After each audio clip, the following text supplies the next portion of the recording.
আসসালামু আলাইকুম। তীব্র গরমে আমার ধানগুলো সিদ্ধ করতে হচ্ছে। আর এত গরম হওয়ার পরও আমার ধানগুলো সিদ্ধ করতে হবে। এটা হচ্ছে আমার বাধ্যতামূলক কাজ। এখন হচ্ছে বৈশাখ মাস। আর বৈশাখ মাসে আকাশ সবসময় ঠিক থাকবে তার কোনো শিওর নেই। কারণ যেকোনো মুহূর্তে বৃষ্টি হইতে পারে। আর আপনাদেরকে ঐদিন আমার ব্লগের মধ্যে দেখাইছিলাম যে হঠাৎ করে বৃষ্টি চলে আসছিল। তীব্র গরমেও আমাদের মতো কৃষক যারা আছে তাদেরকে এই কাজগুলো করতে হয়। আর এই কাজগুলো করলে যে ক্ষতি হয় এমন কিছু না। আমাদের এই জমিগুলো থেকে যতটুকু ধান আসে আলহামদুলিল্লাহ এই ধান দিয়ে আমাদের পুরো বছরটা চালের ব্যবস্থা হয়ে যায়। আপনারা দেখছিলেন ঐদিন হচ্ছে এই মেশিন দিয়ে হচ্ছে আমাদের ধানগুলো নেওয়া হয়েছিল, কিন্তু সময়ের কারণে হচ্ছে ধানগুলো বাড়িতে আনতে পারিনি। বৃষ্টি চলে আসে আর ওইদিন চলে আসি। তো আজকে হচ্ছে সকালে ফজরের নামাজ পড়ে হচ্ছে রওনা হয়ে যায় ক্ষেতের দিকে হচ্ছে।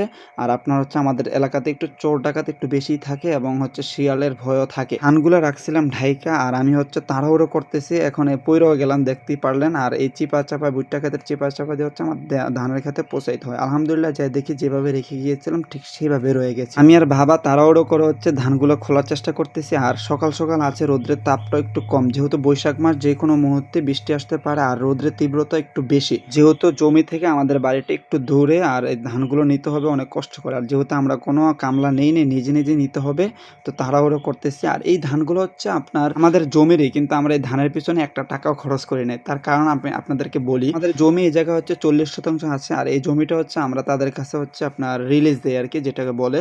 এটা হচ্ছে তারা জমিতে ফসল বোনাবে আর এই জায়গা হচ্ছে আমাদেরকে 3 ভাগের 1 ভাগ দিবে।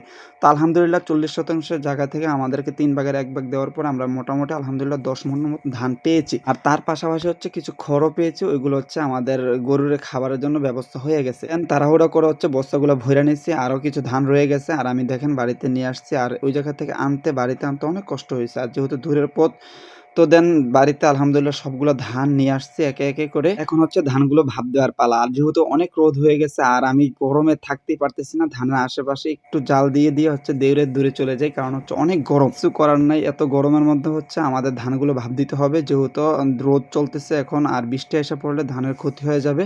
তো তাড়াহুড়ো করে আমরা হচ্ছে ভাপ দিচ্ছি আর কি ধানগুলো। কারণ এখন যদি ভাপ দিয়ে দিই রাত্রের মধ্যে আমরা এটা সিদ্ধ করে নিতে পারবো। আর আগামীকালকে ইনশাল্লাহ আমাদের এটা রোদ দিতে পারবো আর কি, শুকিয়ে নিতে পারবো। তো আলহামদুলিল্লাহ আমাদের ভাপ দেওয়া মোটামুটি 2 ডেক শেষ। এইভাবে হচ্ছে আমরা প্রতিটা ডেকের কাজ শেষ করব। প্রতিটা কাজই হচ্ছে মেহনতের সাথে করতেছি। আল্লাহ তাআলা যেহেতু দিয়েছে, তো এইগুলোকে নেয়ামত মনে করে হচ্ছে আমরা কাজগুলো করতেছি আর কি।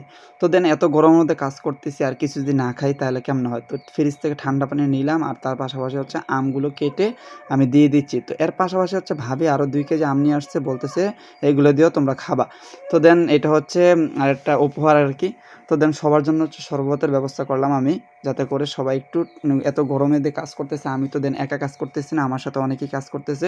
তা আমিও এর পাশাপাশি হচ্ছে শরবতটা বানায় নিলাম, যাতে করে সবাই খায় একটু দিলটাকে শান্ত করতে পারে। বানায় সাথে সাথে আমার বাবাকে প্রথমে দিলাম, বাবা খাইতেছে। বাবা খাইয়া বললো যে খুব ভালো হয়েছে। তারপর হচ্ছে রিফাতরে দিলাম।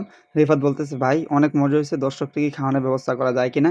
তো দেন আমি হচ্ছে আপনার এই শরবত নিয়ে আমি একটু ধানের মাঝে বসে পড়লাম, কারণ এই ধানের কারণে হচ্ছে সবকিছু করা। সবাই ভালো থাকবেন।